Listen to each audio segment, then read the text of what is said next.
So now we're going to connect an output device. This is an air solenoid.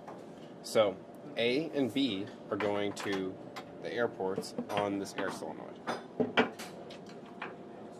This will turn on and activate the air. This is going to go here as soon as we have it plugged in. Red will go to positive, black will go to ground. We're plugging these into the outputs instead of into the inputs. We're going to use output 2.